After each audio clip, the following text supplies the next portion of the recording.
start with your question to Makayla.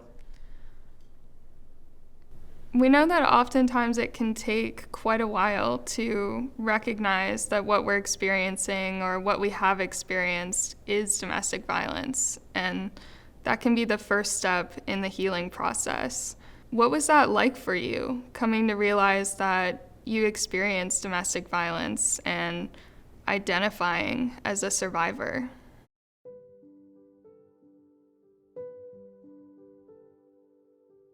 To the outside world, it did not look like domestic violence. I wasn't being physically abused or hit, but the scars of the verbal abuse were as equal to having physical abuse. I didn't have a word for what was going on. So in essence, I thought that I had to fix it. And that really compounded the problem. All my best attempts never fixed me, never helped me. So I became a habitual helper of all of these individuals that I thought needed me to love them more, or fix them more, or show them more. And in essence, by my focus being on everything but me, I lost Makayla. Anger issues, I couldn't understand why people were so angry with me when I was giving my all. Just like a drop in a bucket, there was a particular day where that one last drop, I picked up my cell phone and I started to Google anger management, anger in marriages. Up came the YWCA's name. But I also was at a place of complete despair. So I called that hotline number, and when that person came on the phone and I explained what was going on for me, that person said, you called the right place, and I couldn't believe it. And they stayed on the phone with me as long as I needed, and I was able for the first time to get so much out, and all I kept hearing is, yes, and it's not your fault. And yes, that hurts. And yes, you don't deserve it. And to hear back and be verified and confirmed that's not fair and that no one deserves that and that it's wrong is so huge for a survivor. It's empowering.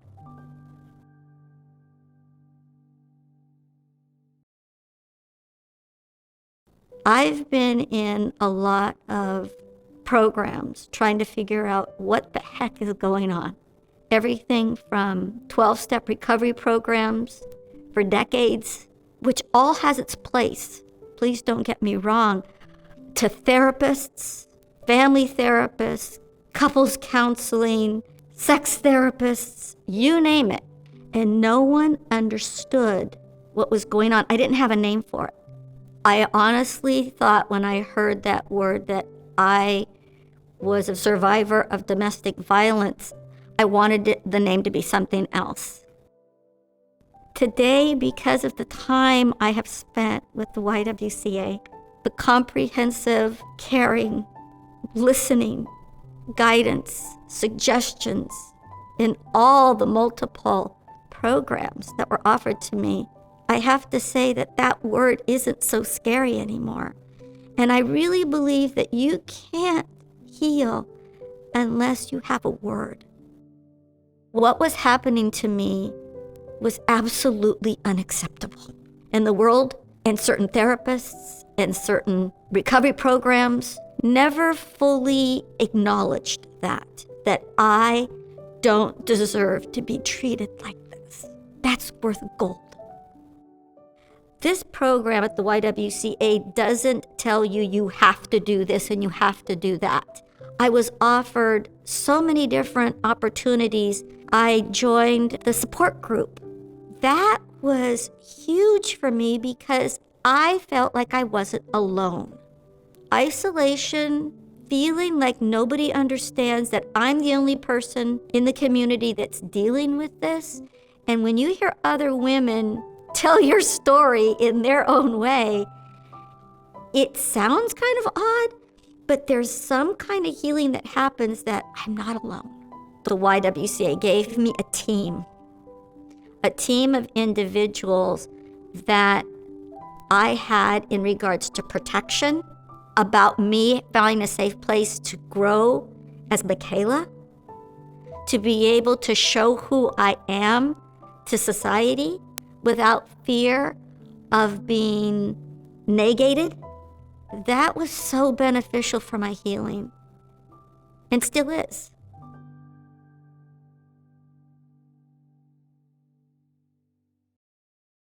I love my life. That probably sounds like a statement that may not mean a lot to individuals that have not experienced domestic violence, because in my experience, there's so many thoughts that just go, I don't want this life. How do I get out of this life? I can't take it anymore. That's not where I'm at. As a result of this incredibly powerful, life-transforming program that the YWCA offers our community. And so by me engaging with all of the different aspects of healing and recovery that the YWCA has offered me through the domestic violence program, I'm knowing all of me, my story, my path. And to tell you the truth, I embrace all of it because it's gotten me to be who I am right now. A woman of incredible integrity, authenticity, incredible love for my spirituality, and most of all, that I love her, me, Makayla. And no one can take that away from me. And I think every single woman or man that's experiencing domestic violence, the best gift you could give yourself is to return back to who you are. But in my experience, I couldn't do that by myself. I truly believe that everything that is created has purpose and beauty and value. It was as if I became one of those magnificent ponderosa pines that we see here in the Pacific Northwest. I'm not a sapling, I'm a magnificent creation. So I relate at a very, very high level to walking on a path that nature has created for me that's part of me. And the YWCA has held my hand on that path.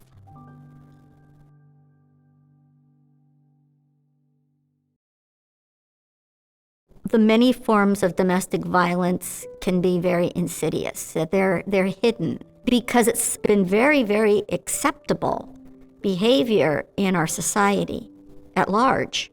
It's like adult bullying or something. We talk about our children bullying on the playground. Where did they learn it? No one can cause somebody to become so angry or rageful that they abuse another human being.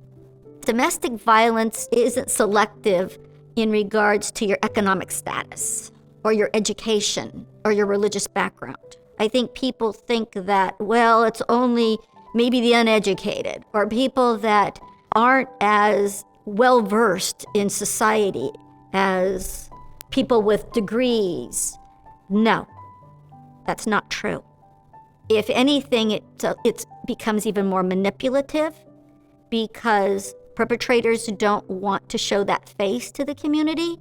And so it leaves the victim very confused because you think it must be me. They're not treating anyone else like this. You're not alone. The more that I am educated, the more that I heal, I see it all around me in the community. I see the unacceptable being accepted. If you feel defeated, you can't be yourself, you can't relax, you're on hyper alert, you're walking on eggshells, I highly, from the bottom of my heart, suggest that you make a phone call to the YWCA and see what's going on, because you deserve to be at peace.